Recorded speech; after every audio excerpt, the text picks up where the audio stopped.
शंकराचार्यं केशवं बादरायणं सूत्रभाष्यकृतौ वन्दे भगवन्तौ पुनः पुनः। ईश्वरो गुरुरात्मेति मूर्तिभेदविभागिने व्योमवद्व्याप्तदेहाय दक्षिणामूर्तये नमः। सदाशिवसमारम्भां शङ्कराचार्यमध्यमाम् अस्मदाचार्यपर्यन्तां वन्दे गुरुपरम्पराम्। श्रुतिस्मृतिपुराणानाम् आलयं करुणालयं नमामि भगवत्पादं शंकरं लोकशंकरम्। यजुर्वेदी है, तैत्तिरीय उपनिषद, जिसकी प्रथम वल्ली का नाम शिक्षावल्ली है। हम लोगों ने शिक्षावल्ली का जितने अनुवाक थे 11, उन सब का हमने चिंतन मनन किया। यहाँ से भगवान भाष्यकार एक नया विचार प्रारंभ करते हैं, चिंतन। हम लोग ये भाष्य को पढ़ेंगे। जिनके पास है पेज नंबर 67 पर देखोगे गीता प्रेस वाले में, तो मोक्ष साधन की मीमांसा, वहां पर एक जगह वर्णन होगा मोक्ष साधन की मीमांसा, देखोगे तो लिखा होगा। तो वहां से विचार भगवान भाष्यकार प्रारंभ कर रहे। मोक्ष का साधन क्या है? हमारा परम प्राप्तव्य मोक्ष की प्राप्ति है। हम मोक्ष चाहते हैं, सुख से, दुख से, आवागमन से, पुनर्जन्म से। उसके लिए उपाय क्या? तो यहां से भाष्य देखो बस। अत्र एतत् चिन्त्यते विद्या कर्मणो विवेकार्थम किम कर्मभ्यएव केवलेभ्यः परम श्रेय उत विद्या सव्यपेक्षेभ्यः आहोस विद्या कर्माभ्याम संगताभ्याम विद्या व कर्म अपेक्षया उत केवलाया एव विद्याया इति। एक बहुत गंभीर चिंतन है, इस प्रसंग को खूब ध्यान से पढ़िए। अत्र एतत् चिन्त्यते, इस प्रसंग में हम आगे चिंतन करने जा रहे हैं। चिन्त्यते माने आगे हम इसका विचार करने जा रहे हैं। किस चीज का विचार करने जा रहे हैं? भाष्यकार कहते हैं, देखो, विद्या कर्मणो, ये विद्या ज्ञान, विद्या माने ज्ञान, कर्मणों कर्म, विद्या और कर्म के विषय का हम विचार करने जा रहे हैं। किस लिए करने जा रहे हैं? विवेक के लिए, विवेकार्थम, ज्ञान के लिए, समझ के लिए। जब विद्या और कर्म को दोनों को ठीक ठीक हम समझ लेंगे तो कभी साधन के विषय में कोई हमको संशय नहीं होगा। संशय विपर्य रहित हमको ज्ञान होना चाहिए। संशय विपर्य रहित ज्ञान होना चाहिए। तो क्या विचार कर रहे हैं? किम कर्मभ्य एव केवलेभ्यः परम श्रेयः। ये पहला, किम क्या, क्या कर्मभ्य एव, कर्म ही, कर्म के द्वारा ही, और कर्मभ्य केवलेभ्य, केवल कर्म के द्वारा ही। आप लोग देख लो जिनके पास किताब है। केवल कर्म के द्वारा ही परम श्रेय, उस परम श्रेय की प्राप्ति हो जाएगी, मोक्ष की प्राप्ति। क्योंकि परम श्रेय तो हमारा मोक्ष की प्राप्ति है। हाँ, तो क्या मोक्ष की प्राप्ति केवल कर्म से ही हो जाएगी? यहां तक पहला प्रश्न हो गया। किम कर्मभ्य एव केवलेभ्य, क्या केवल कर्म से ही परम श्रेय, परम श्रेय की प्राप्ति हो जाएगी? उत, उत यानी अथवा। अब दूसरा होगा विद्या सव्यपेक्षेभ्यः, विद्या उपसर्जन। यहां पर सव्य का मतलब होगा उपसर्जन। उपसर्जन माने विद्या को गौड़ सहायक और कर्म प्रधान। कर्म प्रधान क्या विद्या के सहित विद्या गौड़ और कर्म प्रधान, क्या इससे मोक्ष की प्राप्ति होगी? यानी कर्म मुख्य और ज्ञान गौड़। जैसे कि हम लोग कह सकते हैं, जैसे जब आप लोग कहते हो ना कि समझने को तो हमने समझ लिया, जीवन में उतर जाएगा तो उद्धार हो जाएगा, आप इसी श्रेणी में आ जाओगे। जब कह दिया कि समझने को समझ गए, जीवन में उतर जाएगा तो हम मुक्त हो जाएंगे, इसका मतलब विद्या तुम्हारी गौड़ हो गई और तुम्हारा कर्म जीवन में उतरना हो गया, उससे ज्यादा श्रेष्ठ हो गया। तो ज्यादातर इसी मत में लोग चले जाते हैं। तो क्या विद्या सभ्य पेक्षभ्य, विद्या का उपसर्जन, जैसे हम आपने कहा रोटी खा लो, रोटी खा लो, तो रोटी खाया, सूखी रोटी दिया था कि सब्जी भी? हाँ, दाल भी दिया होगा। तो सब्जी है उपसर्जन, लेकिन आपने बोला क्या था? खा क्या लो? रोटी खा लो, यही बोला था ना। तो रोटी हो गया मुख्य, चावल हो गया मुख्य। दक्षिण भारत में होंगे तो भात खा लो, चलो भात तैयार है। बिहार, बंगला, दक्षिण भारत में तो भात उनका मुख्य हो गया और दाल चावल हो गया क्या? सहायक उसका हो गया। तो क्या ऐसे ही इसको कहते हैं उपसर्जन, उसमें मिला करके। हाँ, तो क्या ऐसे विद्या से मिला हुआ मुख्य कर्म, उससे मोक्ष की प्राप्ति होगी? अब ये प्रश्न चित्त में बिठाओ तो आगे का पूरा उत्तर आएगा। हाँ, तो ये पूरा भाष्य है, बहुत बढ़िया भाष्य है, मेरे मन में आया कि पढ़ लो। तीसरा देखो आगे आएगा, आहो अथवा, फिर से आहो स्वित विद्या कर्माभ्याम संगताभ्याम। आहो स्वित विद्या कर्माभ्याम संगताभ्याम, अथवा ऐसा बताओ तीसरा कि विद्या और कर्म दोनों बिल्कुल बराबर बराबर साथ में। उसके पहले जो क्या कहा था कि कर्म मुख्य विद्या गौड़। अभी तीसरा क्या है? दोनों बराबर बराबर। जैसे रेल की दो पटरी होती है, ऐसे विद्या भी ज्ञान भी और कर्म, इससे मोक्ष की प्राप्ति होगी। कर्म ज्ञान दोनों, इसको कहते हैं सह समुच्चय। सह समुच्चय बार बार पढ़ा है, साथ साथ दोनों, अगर इसको हम जीवन में लाएंगे तब ज्ञान की प्राप्ति होगी, मोक्ष की। तीन विचार हो गया। चौथा, विद्या व कर्म अपेक्षया। विद्या ज्ञान के द्वारा तो मुक्ति होगी, लेकिन कर्म अपेक्षया, उसको कर्म की जरूरत, कर्म की अपेक्षा पड़ी। ज्ञान मुख्य कर्म गौड़। देखो ये चौथा विचार है ना, ज्ञान मुख्य कर्म गौड़। भाई जैसे अब आप पढ़ने बैठ गए तो पढ़ते समय विचार करना ज्ञान मुख्य है, लेकिन पेंसिल कापी ये सब क्या हो गया? गौड़ हो गया। यही ना, किताब होगा तो पढ़ोगे, किताब नहीं होगा तो कैसे पढ़ेंगे, है ना। तो क्या ज्ञान के साथ कर्म भी होते रहना चाहिए? क्या कौन सा चौथा विचार हो गया है? क्या इससे मोक्ष की प्राप्ति होगी? अथवा उत, फिर से अथवा केवला या ये विद्या इति, अथवा केवल ज्ञान से मुक्ति होगी। अब ये पांच विचार अपने चित्त में ले आओ। पांच विचार हो गए। मोक्ष की प्राप्ति मेरे जीवन का परम प्रयोजन है, शांति की प्राप्ति, मुक्ति की प्राप्ति परम प्रयोजन है।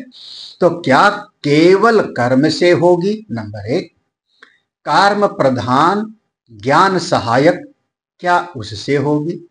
अथवा कर्म और ज्ञान दोनों बराबर बराबर साथ साथ ससमुच्चय से होगा, अथवा ज्ञान प्रधान और कर्म सहायक इससे होगा, अथवा केवल ज्ञान से होगा। ये पांच विचार है। अब कोई बात अपनी चित्त में बिठाओ, क्योंकि सबके शास्त्र में, अभी भाष्य में शास्त्रार्थ है। हाँ, पूरा शास्त्रार्थ है। तो किससे मुक्ति होगी, अब इसका आगे विचार प्रारंभ किया भगवान भास्कर का। आत्र एतत् चिंत्यते, ये अब इस प्रसंग में इसका चिंतन हम करने तो क्या चिंतन करने जा रहे हैं? इस विषय का। पांच हमारे सामने साधन के रूप में है, किससे मोक्ष की प्राप्ति होगी। हाँ चलिए, पहला सबसे पहले उनका ले आओ मत। कौन? जिन्होंने कहा था केवल केवल कर्म से। कौन? महर्षि जैमिनी ऋषि। मीमांसा दर्शन, पूर्व मीमांसा, वेद का कर्म कांड का विभाग। वो कहते हैं केवल कर्म से ही मुक्ति होगी। तो पहले अब उसका विचार देखो। तात्र केवलेभ्य एव कर्मभ्य स्यात्। ये पहला वाला विचार हो गया। इस प्रसंग में केवल कर्म से ही मुक्ति मान ले। कौन कह रहा है ये? अभी हाँ, पूर्व मीमांसा कर्मकांडी। अच्छा, फिर अब अपनी बात को पक्का करेगा ना शास्त्रार्थ से। वो कहेगा देखो, समस्त वेदार्थ ज्ञानवतः कर्म अधिकारात्। देखो, समस्त वेदार्थ, वेद जितना भी है, वेद जितना भी है, वेदार्थ जितना भी है, वो क्या है? कह रहे हैं कि जानना चाहिए।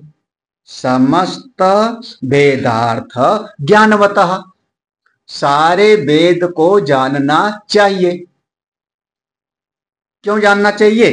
कर्म अधिकारात्, क्योंकि तुम्हारा कर्म में ही अधिकार है। जैसे कहा ना, कुर्वन्नेवे कर्माणि जिजीविषेत् शतं समाः। तो समस्त वेदार्थ ज्ञानवतः कर्म अधिकारात्। जब कोई वेद को नहीं जानेगा तो कर्म कैसे करेगा ठीक से? तो समस्त वेदों का, देखो, समस्त वेदों का, संपूर्ण वेदों का जो ब्राह्मण है, विद्वान है, वो गुरुकुल में जावे, वेद का अध्ययन करे और वेद को जान करके तब फिर हो जाएगा तो अपना ठीक ठाक से कर्म करेगा, कर्म बढ़िया होगा। तो बिना ज्ञान के कर्म का अधिकारी ही नहीं होगा, बिना ज्ञान के कर्म का अधिकारी नहीं होगा। आजकल की भाषा में पहले बच्चा पढ़ता है फिर नौकरी करता है। कोई नई मशीन आ जाए तो ट्रेनिंग होती है उसकी, पहले सीखेगा फिर करेगा। तो वो ट्रेनिंग क्यों कर रहा है? कर्म करने के लिए। बच्चा पढ़ने क्यों गया? कर्म करने के लिए। तो ऐसे समस्त वेदार्थ, जब बच्चे को हमने गुरुकुल में भेजा और उसने जाकर के वेद का अध्ययन कर रहा है, तो वेद का अध्ययन करने के लिए क्यों कर रहा है? क्योंकि आगे उसको कर्म करना है, कर्माधिकारात्। इसीलिए तो हाँ, तो मुख्य क्या हो जाएगा? कर्म। कर्म। हाँ, अच्छा, अब आगे देखो। अब ये दूसरे वाले का मत है, देखना, वो अपनी बात कह रहा है। अधिगमश्च सह उपनिषद अर्थेन आत्मज्ञानादिना। अच्छा, जब वेद पढ़ेगा बच्चा तो उपनिषद भी पढ़ेगा कि नहीं उसमें? भाई, वेद में ही तो उपनिषद है ना। हमारे इन विद्यार्थियों को ईशावास्य उपनिषद याद है ना? ईशावास्यम इदम सर्वम यत् किंच जगत्याम जगत, वो 40वां अध्याय। वो अपना पुरुषोत्तम में पढ़, रुद्राभिषेक के समय भी पाठ करते हो। तो उपनिषद अर्थेन आत्मज्ञानादिना। तो जब कोई वेद पढ़ेगा तो वेद के साथ में उपनिषद को भी तो पढ़ेगा, तो उपनिषद का अर्थ भी तो समझ गया।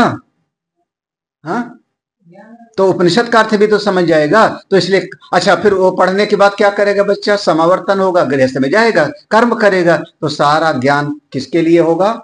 कर्म ही प्रधान है, कर्म ही प्रधान है।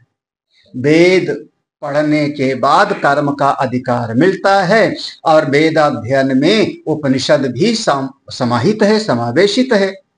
हाँ, तो उसको जो भी ज्ञान होगा वो आगे कर्म में जाके लगावेगा। देखो, विद्वान यजते विद्वान याजयति इति च विदुषः एव कर्मणि अधिकारा प्रदर्श्यते सर्वत्र। देखो, वेद का वचन है, वेद में क्या लिखा है? विद्वान यजते, जो विद्वान है वही यज्ञ करेगा। विद्वान याजयति, जो विद्वान होगा वही यज्ञ करावेगा। तो जैसे ब्राह्मण के कुछ कर्म है ना, वेद पढ़ना और पढ़ाना, यज्ञ करना और यज्ञ करना।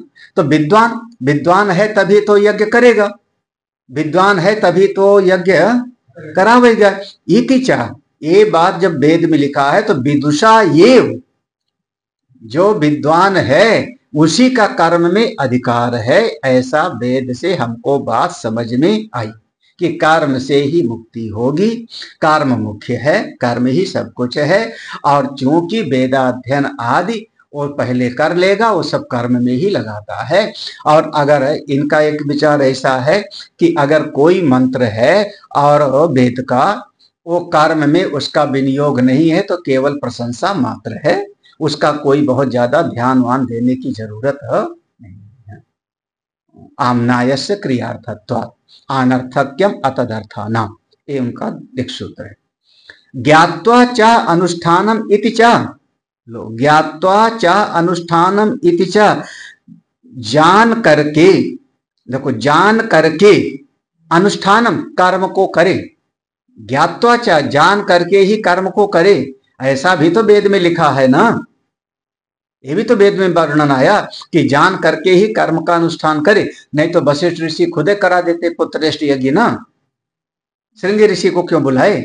तो क्योंकि सकाम यज्ञ के वो ज्यादा जानकार थे। अब वेद में ऐसे बहुत सका उपनिषद में वर्णन आएगा।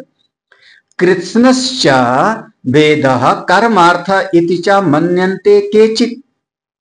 कृत्स्नश्च संपूर्ण वेद, कृष्ण माने सारा का सारा, संपूर्ण सारा का सारा वेद कर्मार्थ इति ही, कर्म करने के लिए ही माना जाता है। कोई कोई, ये वही है जो हमने भी मंत्र पढ़ा, उनका सूत्र पढ़ा, आमनायस्य क्रियार्थत्व। कुछ लोग कर्म करने के लिए सारा वेद मानते हैं, तो कहते हैं जिस मंत्र का किसी कर्म में उपयोग नहीं है वो मंत्र केवल प्रशंसा है, अर्थवाद है, उस पर ज्यादा ध्यान मत दो। कर्मभ्यश्चेत परम श्रेयो न अवाप्येत वेदो अनर्थकः स्यात्। और समझना, अगर कर्म से कर्मभ्यश्चेत, चेत चेत को पहले ले आओ, यदि कर्मभ्य कर्म करने के द्वारा परम श्रेयो न अवाप्येत, अगर कर्म करने के द्वारा परम श्रेय पद की प्राप्ति नहीं होगी तो वेद तो कर्म प्रधान है, तो वेद कर्म प्रधान है, और कर्म से परम श्रेय मोक्ष की प्राप्ति नहीं होगी तो वेद अनर्थकः स्यात्। वेद क्या हो गया फिर? अनर्थक हो, बहुत बड़ा दोष हो जाएगा, ये तो अपराध हो जाएगा। वेद की, शास्त्र की अनर्थकता ये ठीक नहीं है। अब इतने विचार उसने रखा कौन? जो कह रहा था कि कर्म से ही मुक्ति होगी। तो उसने पहली बात कही कि बच्चे ने वेद का अध्ययन किया, उसके बाद ही कर्म करेगा। अज्ञानी आदमी का कर्म में अधिकार नहीं है, तो इसलिए जो है, इसलिए कर्म से मुक्ति होगी। और वेद में वर्णन आया हुआ है सब कि विद्वान यज्ञ करे और विद्वान यज्ञ करावे, ये भी वर्णन आया हुआ है। और जान करके कर्म का अनुष्ठान करना होता है, बिना जाने अगर कोई करेगा तो उपनिषद में आया कि जो इस मंत्र का बिना जाने आहुति दिलाएगा उसका जो है सिर कट के गिर जाएगा, वो पराजित हो जाएगा। तो ये भी वर्णन आएगा। इसलिए हमारी समझ में तो कर्म से ही मोक्ष की प्राप्ति होगी, ये उसने अपनी बात रख दी। अब ये हमारा सिद्धांत पक्ष देखो, कहते हैं ना, ये बात तुम्हारी सही नहीं है। नित्यत्वात् मोक्षस्य नित्यो ही मोक्ष इष्यते, कर्म कार्यस्य अनित्यत्वं प्रसिद्धं लोके, कर्मभ्यश्चे श्रेयो नित्यं स्यात् तच्च अनिष्टम्, तद यथा ही कर्मचितो लोका क्षीयते इति न्याय अनुगृहीत श्रुति विरोधात्। यहां तक समझिए। ना माने तुम्हारी बात सही नहीं, ये भगवान भाष्यकार उत्तर दे रहे हैं किसको? कर्मकांडी को। तुम्हारी बात सही नहीं। क्यों सही नहीं है? नित्यत्वात् मोक्षस्य, क्योंकि मोक्ष नित्य है। जिसको हम मुक्ति कह रहे हैं वह मुक्ति मोक्ष नित्य, ये सूत्र है, ये हमारा आधार वाक्य है। अब इसी का विस्तार है आगे।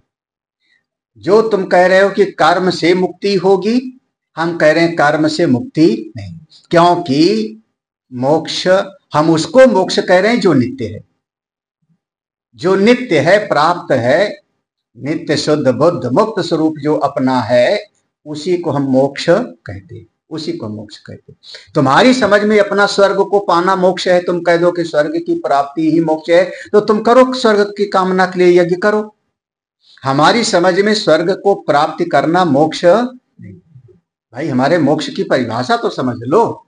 मैं जिसको यहां विचार कर रहा हूं उस मोक्ष को मैं कहता हूं नित्य। ठीक है, नित्य प्राप्त वस्तु ही मुक्ति हो सकती है, जो हमेशा मिलाई हुई। नित्यो ही मोक्ष इष्यते, यही सबसे ज्यादा जीव की मूलभूत इच्छा है। मूलभूत जीव की इच्छा यही है कि हमको नित्य वस्तु की ही प्राप्ति हो। नित्यो ही मोक्ष, जो नित्य है वही मोक्ष है। और कर्म कार्य से च अनित्यत्वम प्रसिद्धम, जो कर्म आप करोगे, जितना भी कर्म करोगे, तो उस कर्म से जो फल होगा, कर्म कार्य से, देखो कार्य माने परिणाम और कारण माने उसका मूल। तो कर्म के द्वारा जो कार्य रूपी फल मिलेगा वो क्या होगा? अनित्यत्वम प्रसिद्धम लोके, कर्म से जो प्राप्त होगा तो आपको अनित्य प्राप्त होगा। लो, ये तो पूरा दुनिया में दिखाई पड़ता है। प्रसिद्धम लोके, आप कर्म करके कोई चीज लो और हमेशा रहे, ऐसा तो हमको आज तक कोई दिखाई ही नहीं पड़ा। जहां तक कोई कर्म की बात होती, आप कर्म करो जो भी चीज पाओ। हाँ, एक वस्त्र पा लिया वो फट जाएगा, एक कुर्सी मिल गई वो छूट जाएगी। हाँ, कर्म के द्वारा जो भी मिलेगा वो सबका सब अनित्य होगा। प्रसिद्धम लोके, ये तो बात बिल्कुल प्रसिद्ध है जगत में। हाँ, ये तो बिल्कुल दुनिया में दिखाई पड़ता है कि कर्म से जो मिलेगा सबका सब नष्ट होने वाला।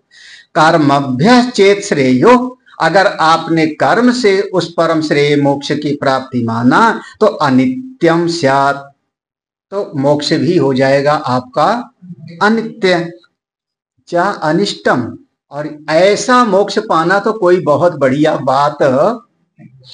फिर से वही, हाँ, लौट के बुद्धू घर को आए। ऐसा मोक्ष जो है अनिष्ट है, बेकार की बात है, वो मोक्ष हम चाहते नहीं। हाँ, बहुत बड़ा जो है पद मिल गया आपको प्रधानमंत्री का, फिर एक दिन छूट करके जो है वही। तो नित्य हम वो नहीं चाहते।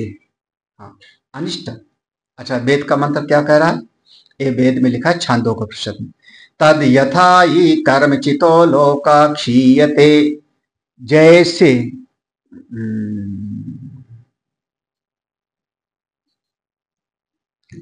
तद यथा इह कर्मचितो लोका क्षीयते, इसका पूरा जो है छांदोग्योपनिषद में पढ़ लेना। जैसे, तद यथा, जैसे, यहां पर कर्मचित, कर्म से उपार्जित, कर्म से प्राप्त किया हुआ, लोकाक्षीयते, कोई स्थान कोई वस्तु वो नष्ट हो जाती है। तद यथा, वैसे ही पुण्यजितो लोकः, जो पुण्य से आप लोगों को प्राप्त करोगे वो भी क्षीण हो जाए। ये पूरा मंत्र होगा। तद यथा ही कर्मजितो लोकाक्षीयते, तद यथा वथा, हाँ ऐसे है, तथा पुण्यजितो लोकः, ऐसे पुण्य से भी जो प्राप्त होगा वो भी लोक आपका नष्ट। इति न्याय, ये भाई ये हमको युक्ति संगत दिखाई पड़ता है। न्याय अनुग्रहित, ये युक्ति संगत दिखाई पड़ रहा है, तार्क युक्त दिखाई पड़ रहा है कि जो जो कर्म से हमको प्राप्त होता है वो सबका सब अनित्य ही होता है। श्रुति विरोधात, अच्छा श्रुति ने भी कह दिया ना कि जैसे यहाँ पर कर्म से प्राप्त किया हुआ चीज नष्ट हो जाएगा, ऐसे पुण्य से भी जो कौरव पाओगे वो भी वहां पर नष्ट हो जाएगा, तो फिर वो तो अनित्य ही हुआ। तो वेद भगवान से तो फिर इससे ही नहीं हुआ। हाँ, अब पूछने वाले ने, कर्मकांडी ने अपना युक्ति लगाई। हाँ देखो, अब अपनी युक्ति कह रहा है, काम्य प्रतिषिद्धयो अनारंभात आरब्धस्य च कर्मणः उपभोगेन क्षयात् नित्य अनुष्ठानाच्च तत्प्रत्यवाय अनुत्पत्तेः ज्ञानं निरपेक्ष एवं मोक्ष इति चेत। ये बहुत बढ़िया सिद्धांत है। ये हमने जब पढ़ा था तो हमारे पूरा मन को बैठ गया था, और कई बार प्रवचन में हमने इसको पढ़ाया होगा। देखो क्या कह रहा है कि देखो, वेद भगवान में 4 प्रकार के कर्म का वर्णन आता है वेद भगवान में। एक सकाम कर्म, हाँ, एक समझ लो कि सकाम कर्म, दूसरा निषिद्ध कर्म, 2 तो ये हो गए, है ना। तीसरा होगा नित्य कर्म, नित्य कर्म मुख्य रूप तो यही हुआ, और चौथा नैमित्तिक कर्म। हाँ? और नित्य नैमित्तिक नहीं कर पाए तो फिर प्रायश्चित, वो अलग चीज है। मुख्य रूप से यही 4 प्रकार के, नित्य नैमित्तिक, और नित्य कर्म नहीं करोगे तो प्रत्यवाय नाम का पाप लगेगा। तो नित्य नैमित्तिक और सकाम और निषिद्ध।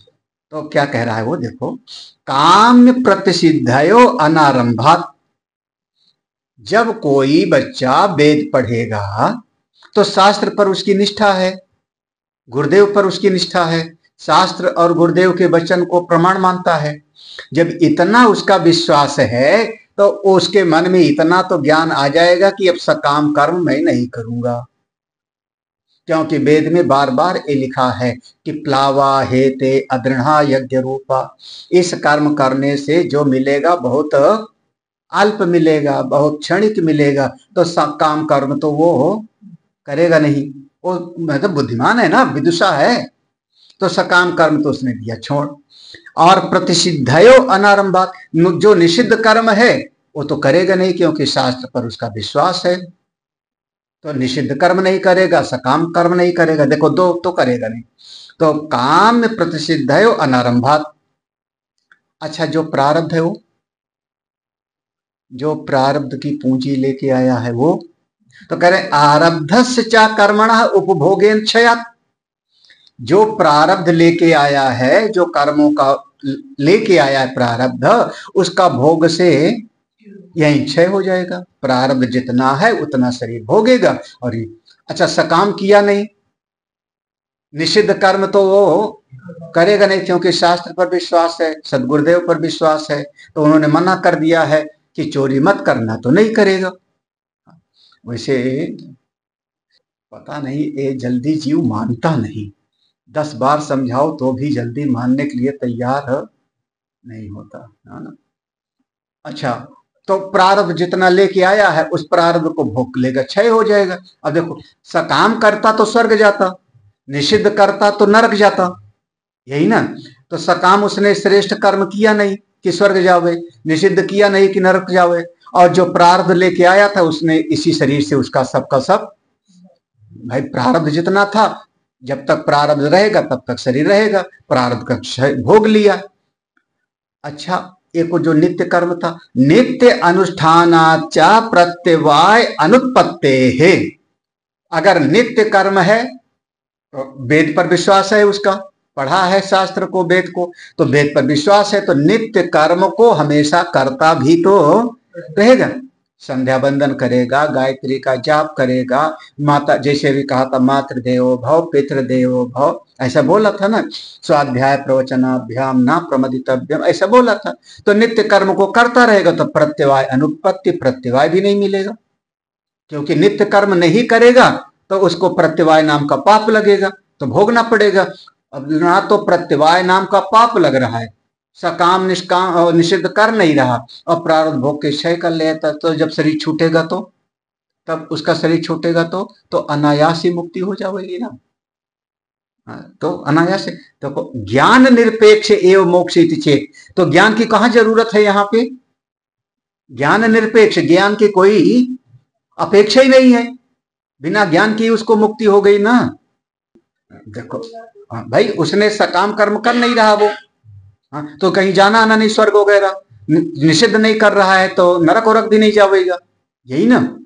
फिर प्रारब्ध जितना है वो सब शरीर भोग लेगा, और जो नित्य कर्म है वो अपना करता रहता है, वेद ने बताया है तो वेद की आज्ञा का पालन करता रहता है, तो प्रत्यवाय नाम का उसको पाप भी नहीं, तो बिना कहाँ ज्ञान की जरूरत है, वो तो अपने आप में मोक्ष हो जाएगा उसको। ये सब अगर बाहर कहीं पढ़ाया जावे ना तो आदमी को लगेगा बिल्कुल सही बोल रहे हैं, हाँ यही सही बोल रहा है ना। हाँ बिल्कुल, हम ही अगर प्रवचन में बोल देंगे तो आदमी कहेगा वाह वाह क्या बढ़िया बताया स्वामी जी। हाँ, लेकिन ये पूर्व पक्षी है, हाँ ये पूर्व पक्षी है, ये दूसरे वाले का तर्क है। तो ज्ञान निरपेक्ष एवं मोक्ष इति चेत, भाष्यकार उत्तर देते हैं तत् तच्चा ना, ये भी तुम्हारा कहना सही नहीं। क्यों? शेष कर्म संभवात् तत्निमित्त शरीर अंतर उत्पत्ति प्राप्नोति इति प्रत्युक्तम। कर्म शेषस्य च नित्य अनुष्ठानेन अविरोधात् क्षय अनुपपत्ति इति च। यहां तक देखो, यहां तक। हाँ, भगवान भाष्यकार ने एक उत्तर दिया। इसका उत्तर है, तुम जो कह रहे हो ये बात हमने स्वीकार किया। कौन सी बात?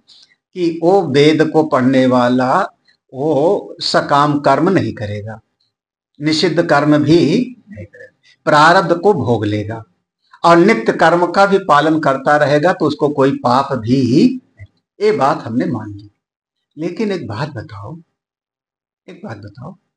ये जो जीव इस शरीर में आया था, वो अपने पूर्व के सारे कर्मों को प्रारब्ध के रूप में लेके आया था कि वहां फिर कुछ बाकी भी है? भाई, आप जैसे अपने घर से हरिद्वार आए तो सारा सत्तू लपट्टू लेके आए, पूंजी सब लेके आए कि अभी वहां पर कुछ रहो? अभी तो बैंक में एफडी भी है सब लेके थोड़े आए हो। जितना लेके आए हो उतना यहाँ पर हरिद्वार में आपने उपभोग किया, यही ना? और फिर जो आपका वहां बाकी है वो फिर जब आपकी एफडी मैच्योर हो जाएगी तो फिर जाके तोड़वाओगे, यही तो होगा ना? तो इसका नाम है कर्म शेष, शेष कर्म संभवा। हाँ, शब्द पर ध्यान देना, शेष कर्म संभवा। तो संचित कर्म, एक पढ़ाओ, संचित कर्म।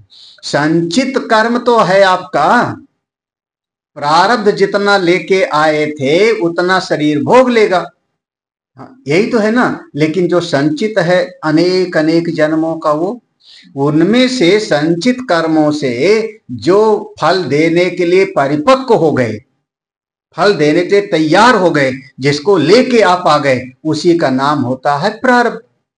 लेकिन संचित तो बहुत सारा है।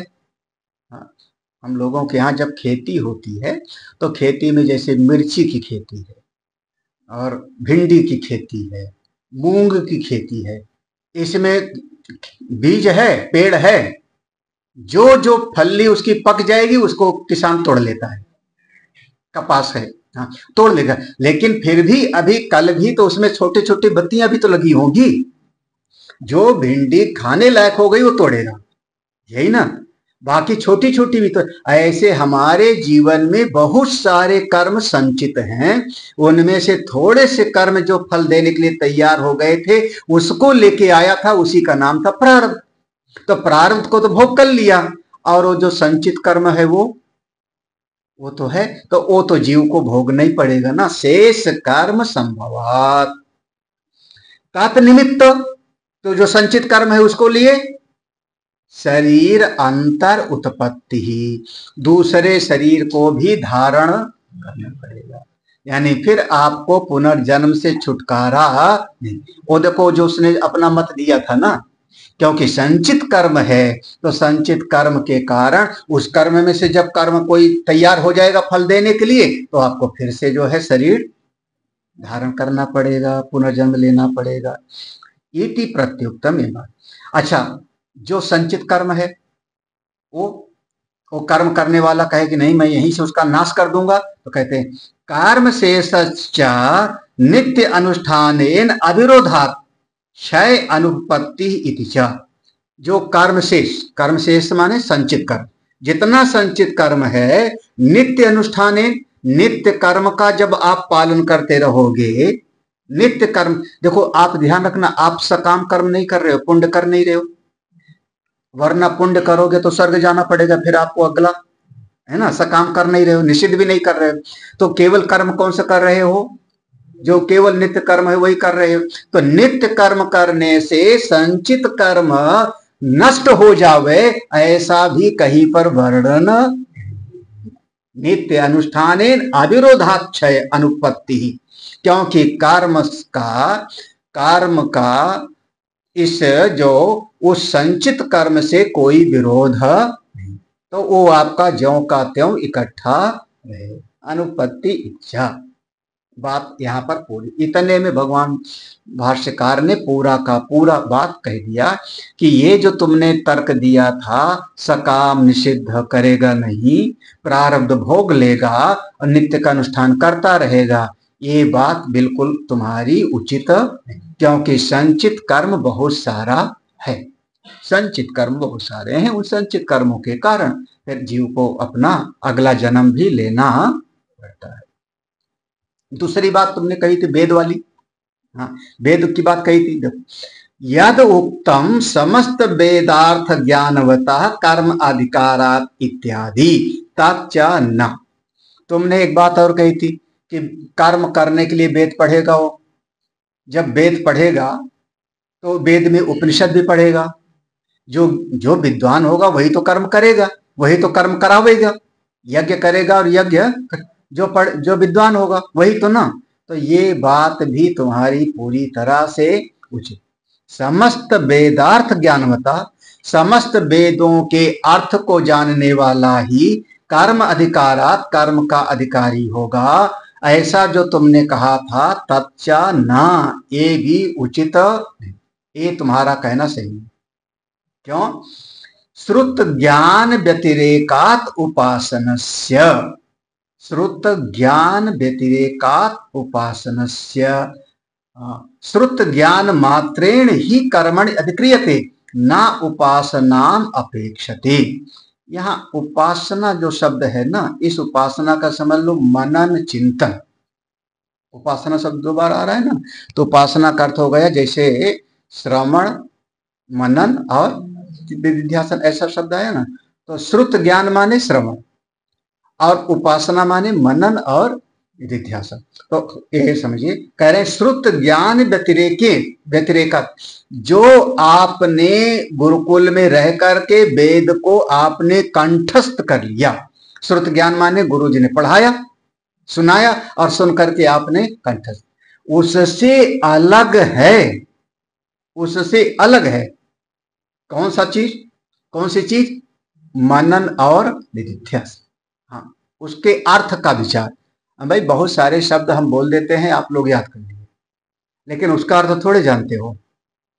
हाँ, गुरुकुल में विद्यार्थी है, वो उपनिषद का पाठ कर देगा, रुद्री का पाठ कर देगा, पुरुष सूक्तम का पाठ कर देगा, श्रुत ज्ञान है, उसको कंठस्थ है, याद है। लेकिन अब पुरुष सूक्तम के अर्थ का ज्ञान, हाँ, ओम सहस्र शीर्षा पुरुषा सहस्राक्षा सहस्रपाद सभूमि विश्वतो वृत्वा, है ना। अब इसके अर्थ का ज्ञान कहाँ होता है? अर्थ का ज्ञान हो जाए तो बेड़ा पार हो जाओगे। हाँ, वो अर्थ का ज्ञान बताने के लिए, पढ़ने के लिए हम लोगों को सालों साल लगते हैं। तो उससे अलग है, उससे बिल्कुल अलग है।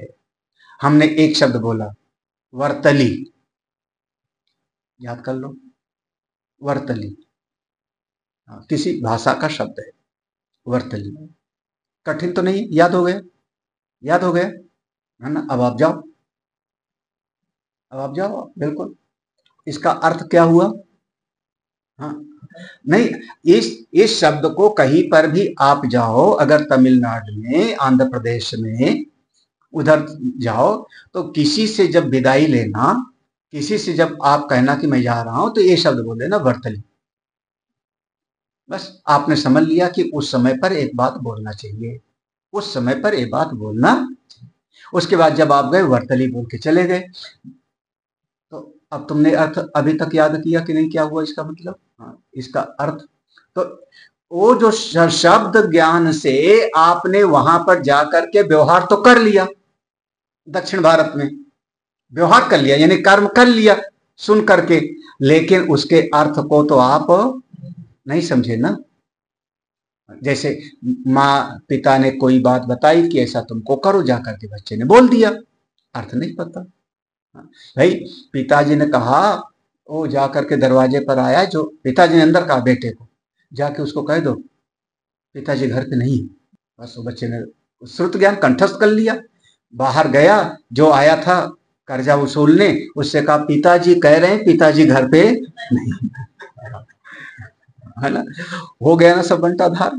तो वैसे श्रुत ज्ञान ने, देखो श्रुत ज्ञान व्यतिरेकाद उपासना से, श्रुत ज्ञान जो श्रवण करके आपने ज्ञान प्राप्त कर लिया उससे अलग है, व्यतिरेकाद अलग है क्या? उपासना से उसका मनन करना, उसके अर्थ का धारण करना। श्रुत ज्ञान मात्रेण ही कर्मणि अधिकार अधिक्रियते, और जब कभी आपने याद करके कंठस्थ कर लिया तो उतने में ही आपको कर्म का अधिकार मिल जाता है। ना उपासना अपेक्षते, उसकी गहराई को चाहे आप जानो और चाहे ना जानो, उसकी जरूरत नहीं है। याद करके आप कार्य को करा सकते हो। कार्य पुरोहित लोग, पंडित जी लोग जो मंत्र पढ़ते हैं, तो हाँ, मान लो अच्छे पंडित हैं, उनको मंत्र याद है, तो उस मंत्र को पढ़ करके उन्होंने आरती करा दिया, उन्होंने पूजा करा दिया, लेकिन उसके अर्थ का तो अब वो आचार्य हैं, तो उनको कंठस्थ है वेद का मंत्र, तो उनको कर्म कराने का अधिकार मिल गया। अब जाकर के आप पूजा करो भगवान की, आप यज्ञ करा सकते हो, तो कर्म का अधिकार हो गया। उसके अर्थ को चाहे जाने और चाहे न जाने। वो पहले वाले ने क्या कहा था कि जब वेद को पढ़ेगा तो उपनिषद भी पढ़ेगा तो उसका अर्थ समझ जाएगा, तब वेद ने कहा कि जान करके कर्म को करते रहना। भाष्यकार कहते हैं ये जरूरी नहीं है। कितना सूक्ष्म विवेचन है, ये जरूरी नहीं। कर्म में अधिकार बिना अर्थ ज्ञान के भी है, केवल मंत्र कंठस्थ करने वाले को भी कर्म में अधिकार है। इसलिए वहां विद्वान मतलब केवल, हाँ, उपासनम चा, देखो उपासना शब्द 2 बार आया ना, तो उपासना कर, उपासनम च श्रुत ज्ञानात अर्थांतरम विधीयते मोक्ष फलम। उपासना कहा जाता है श्रुत ज्ञानात, जो श्रवण किया गया उसके बाद अर्थांतरम विधीयते, उसका जो अर्थ है, उसका जो अन्यत्र एक भाव है, उस भाव को जब ग्रहण करेगा तब उसको मोक्ष का फल प्राप्त होगा, तब उसको मोक्ष का फल प्राप्त होगा। देखो जैसे वहां कहा गया श्रवण मनन और निधिध्यासन, इस प्रकार से देखो अर्थांतर प्रसिद्धिश्च स्यात्, और जो अर्थांतर माने केवल कंठस्थ करना नहीं, एक क्रिया को करने के बाद दूसरी भी क्रिया करनी पड़ती है। हाँ, हाँ, जैसे आपने इस बात का श्रवण कर लिया, अब इसका मनन करो, अब इसका अनुष्ठान धारण करो, तो उसी करें। अर्थांतर प्रसिद्धिश्च एक प्रसिद्ध रहता है, कहां पर? देखो बृहदारण्यक में लिखा श्रोतव्य इति युक्त्वा आत्मा वारे द्रष्टव्य श्रोतव्य, आत्मा का श्रवण करना चाहिए ऐसा कहने पर तद व्यतिरेकेण, उससे अलग मंतव्यो निधिध्यासितव्य इति, मनन भी करो और निधिध्यासन भी करो, ये यत्नांतर विधानात। यत्नांतर माने श्रवण करने के बाद दूसरी क्रिया का भी उपदेश वहां पर किया गया। केवल श्रवण करने से ही आप कर्म के अधिकारी तो हो जाओगे, लेकिन अर्थ ग्रहण नहीं होगा, अर्थ उसका बिल्कुल अलग है, अर्थांतर है। तो वो जो अर्थ ग्रहण होगा कैसे होगा? श्रवण के बाद जब उसका मनन और धारण करोगे तब उसके अर्थ का ग्रहण होगा। मनन निधिध्यासनयोश्च प्रसिद्धम श्रवण ज्ञानात अर्थांतरत्वम, तो श्रवण ज्ञान से अलग, श्रवण से अलग उसका मनन और निधिध्यासन है। और केवल श्रवण से आप यज्ञ आदि कराने के अधिकारी हो सकते हो, लेकिन उसका अर्थ ग्रहण करने के लिए आपको उसके बाद वाला भी आपको करना पड़ेगा। इसलिए तुमने क्या कहा था? पहले कहा था कि वेद पढ़ने वाला ही कर्म का अधिकारी है, और जो वेद पढ़ेगा वो विद्वान हो जाएगा, तो विद्वान हो गया तो मोक्ष मिल जाएगा उसको। तो कहते हैं नहीं, वेद पढ़ने से कंठस्थ होगा, वेद श्रुत ज्ञान होगा, लेकिन उसके अर्थ का ग्रहण करना अलग है। वेद पाठ याद होने से कर्म कराने का अधिकारी हो जाता है, कर्म कराने का करने का अधिकारी हो जाता है, लेकिन उसके अर्थ का ज्ञान भले उसको हो ना हो। बहुत सूक्ष्म अंतर, इसलिए कर्म से मुक्ति नहीं। कर्म से मुक्ति नहीं, कर्म से मुक्ति नहीं है, बिल्कुल अंतर कर दिया। अब यहां पर एक उत्तर हो गया, कर्म से मुक्ति।